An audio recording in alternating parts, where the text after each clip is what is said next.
We're back. That's right. We're back to working on a 1971 C10 in Spanish gold. We'll be getting this going here on Sneaky Tricks in just a minute.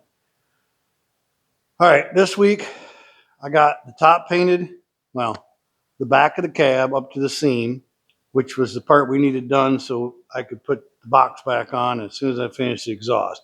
But I got to thinking, I never showed you guys a few things about how I do exhaust. And as it turns out, I don't have my pen handy. It's way over there, but I'll grab it real quick to show you that. Just some basic things that I use. First was this exhaust wrap for heat management.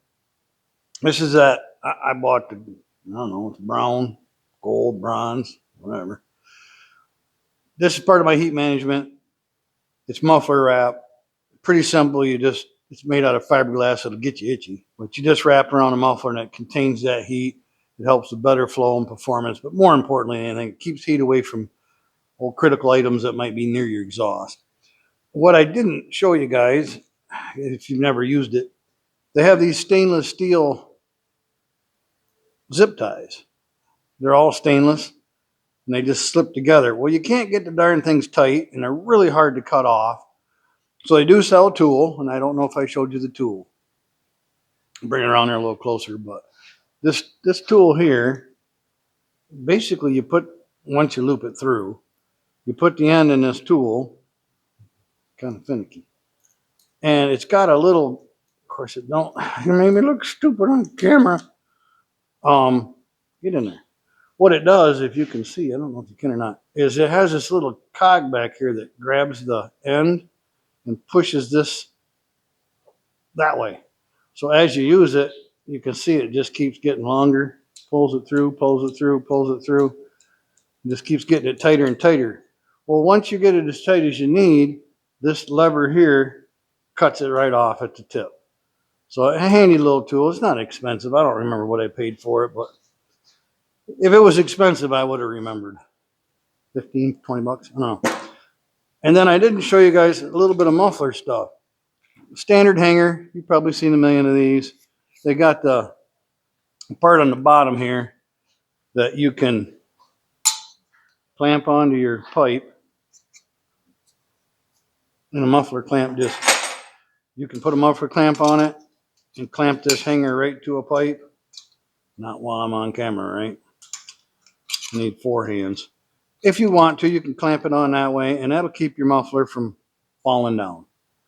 If you choose not to, I generally don't do that just to use extra clamps. They cost money. If you don't need a clamp, you can just weld up around this, and that'll hold your tailpipe. The thing is, it won't hold it so much side to side, but up and down. So I use a few of those, but what I like a little better is one of these clamps. Now this clamp bolts through these little holes here. Again, I know you can see me, but now you can't see what I'm showing you. These bolt holes here, you can bolt it any direction you want, and then this rod, you weld to your pipe wherever you want it for height, and then you can heat it with a torch and just bend this bottom part around the pipe, continually to welding it. Or you could just put a bead on bottom, cut it off, whatever you want. These clamps I like a lot better because you can't push. It doesn't move sideways. They're really solid wherever you put them. You can even run right sideways this way, if you can see that. Bolt this to something and wrap onto your pipe over the top, under the bottom, and this will keep it from, basically it won't go anywhere, but because of the rubber block, it won't make a lot of racket inside the truck, car, whatever you're working on. Those are handy clamps. I prefer them, but if you just want to hang something real quick, the rubber ones work really good too. So seeing as though we got that painted, I want to get this cargo light put in. And they use those slip nuts. They just slip on the metal. You can't get them really tight. Not as tight as I would like. And they do rot and rust. This is a rubber seal that keeps the water from going in the cab. And if you can't really wrench down on it because of them flimsy slip nuts, I prefer to put a Zert nut in there. Then you can really crank down on it. You can squish, I think that's it, squish the seal up tight to the cab and keep it from leaking. So we'll do that real quick on camera if, if it'll let me. We'll see.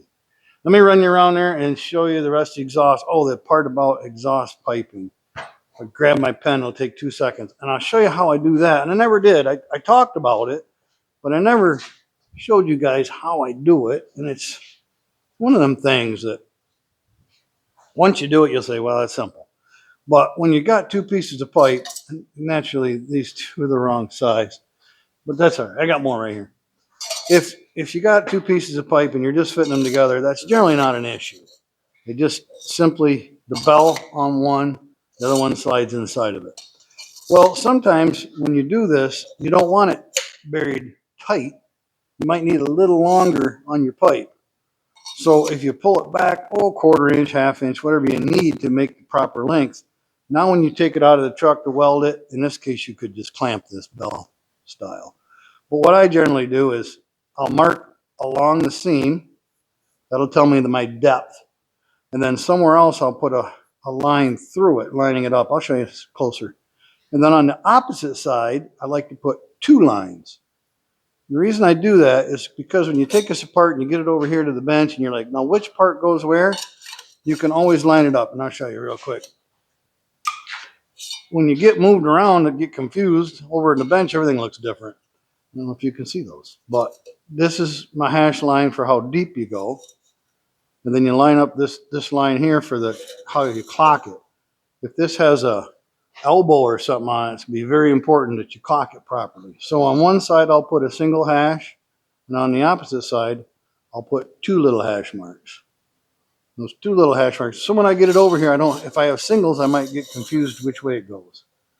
So there's your depth and how to clock it. You get it on the bench, you can tack it up real quick. Again, just a couple, 3 light tacks, just something to where it won't fall apart when you drop it.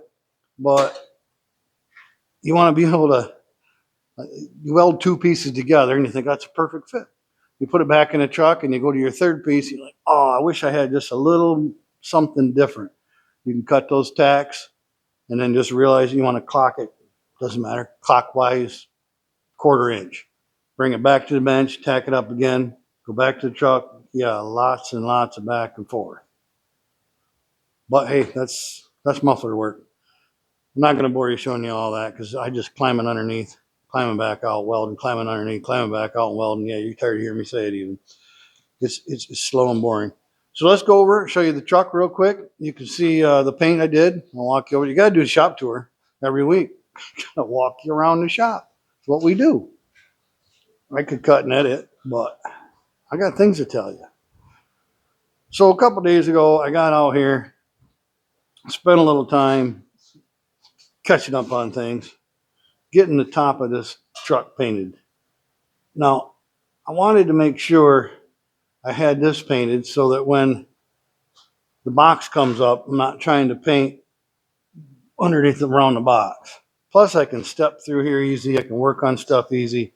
So I worked the back of this, again, not show quality, but I worked it down good, got the deep scratches or any rust removed and cleaned up. And then I see there's a little ding right in there. A couple of where they had a topper on this, maybe. There's a couple of dents in the back. I'm not looking to make the top just absolute pristine and perfect where the rest of the truck is, got the patina thing going. So that's all painted and well, it's dried for a day or two. I don't know.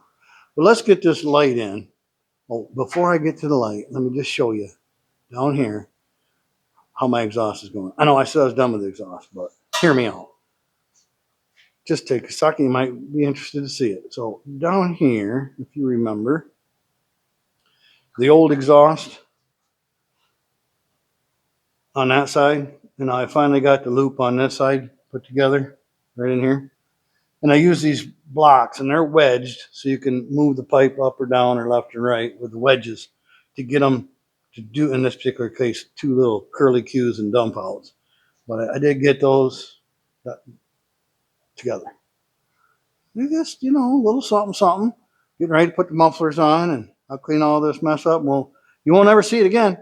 Enjoy it now. When I get the box on there, that'll be the end of it. But back onto this light. Well, how am I going to do this where you can see? I should have had you on the other side. Let me get you in there a little closer because you're going to want to see this. It's going to be fun. Every day, it's all fun. All right, hold on. We're getting there. I don't think my elbows will be, you can't see, can you? I think my elbows will be in your way. We're going to put this light in today. First things first, we're going to put zert nuts in these great big holes so that we can get that light tightened down really good. And I'm going to grab that. You guys keep an eye on that for me. Make sure it doesn't go anywhere. But this is a new cargo light I picked up from, I think this one's, I'm pretty sure it's LMC. Came with a light bulb and everything. Pretty nice little kit. They're not expensive. Again, at the time of this video, I think I paid $20 or something for it. But the old one was just a ragged out mess. So these, you simply put them in there, give them a squeeze. Now watch. I'll have to tighten it up a little more. But these zert nut things are pretty cool. I go a little at a time. I don't like horsing on them. Just keep tightening this back nut. And get it to where, I mean, it's 1/4 20. It doesn't have to be really tight. But I don't want it spinning in an aspirin tight. You will break these off. 1/4 20 is not a huge bolt. But for a light, it's plenty. Now you've got a permanent nut. It's part of the truck. It only costs a few pennies, and we don't have to worry about that slip nut thing falling out or getting twisted or moving around on us. I like to put them on this first. Some guys just throw them in the truck, but I was hoping this would work. You know, generally on video, it likes to fight me. But that's okay. You guys like to watch me struggle.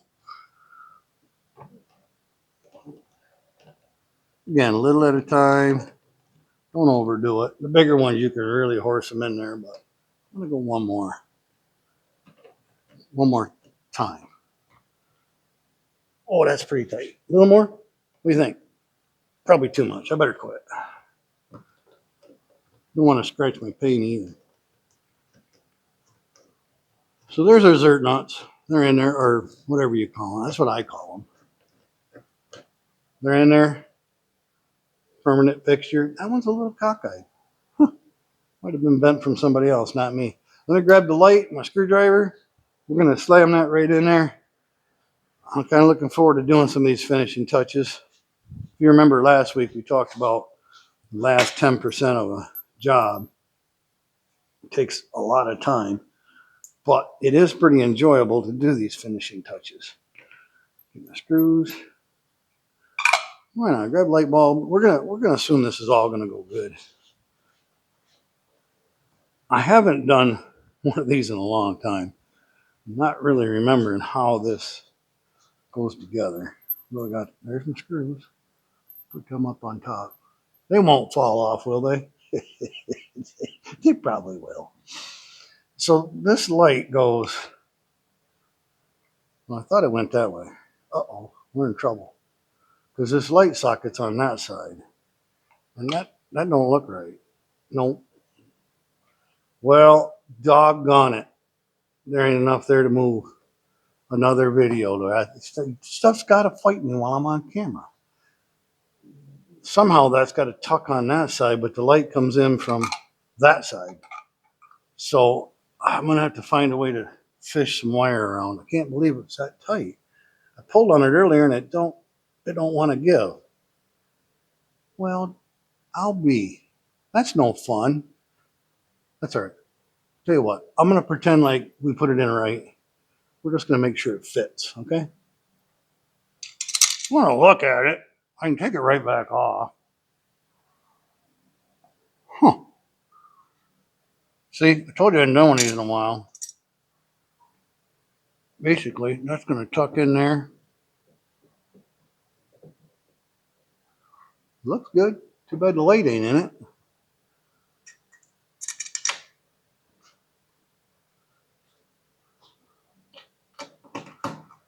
It's going to go right in there. I said go right in. No, that's not going to. Is it in there? Look, I got the wrong end on that. Okay. try this on. I'm nervous. I want to scratch my paint. Let's try this one. Should screw right in there. I said screw right in there. See, I can't, that's why I don't work on camera. You guys wonder why I don't get much done on camera. Because it wants to fight me. The lens even has to go a certain way. It's got a drain on the bottom. The light goes right in here. Boom, we'll be done. And I'll put the lens on so I can take a picture for my, okay, that screws on the floor. But I'm going to grab this other one. Make me look stupid. Get in there. That way I can take a picture for my thumbnail. Stay right there. Huh? What do you think? I know. It's not even in there right. Moving you guys around again. Bump and move. Bump and move. It's coming together, right? We're getting what we need done. I'll do that later. You heard me. Always later. I'll do it tonight before I go home. That's going to bother me. Hopefully I don't have to cut the wires in there to extend them. I really don't want to do that back here especially. I'm assuming somewhere when I pull the wires underneath the door rail around the back of the seat, if you remember to reline the back of the seat with felt and all that to keep it quiet in there, I must have just tugged the wire that way a touch too far. It's going to have to be pulled back around. But I'll do that. That'll be finished. I think I'm going to have Sean come over tomorrow if I can get this exhaust done. If not, yeah, Monday, Tuesday. It doesn't matter what day, but we're going to get the box back on. We're not going to finish the box right away. We're going to get it bolted on. And then we're going to fire this thing up. I think we've all waited long enough. That's my goal for the next video. I haven't ever committed to it, but that's my goal. We'll see what happens. We're going to try. Maybe you can hear it run a little bit. After we get it fired up and see if it moves forward and backwards and everything's kind of working and we don't have any major fires or anything from electrical or anything that I did, we will have more videos on this as far as, I don't know, putting the last little tailpipes on the end, or I'm going to do a color match Raptor liner for the inside the box. That'll be a fun video. And then we'll get the old green truck that's 72 out. And we've got some work to do on that. So again, thanks for coming. Thanks for watching. That's all I got for you this week, folks. A little at a time. Again, I'm going to tinker with this for probably an hour. You guys don't want to sit around and watch that for an hour. Frustrated with that. But so be it.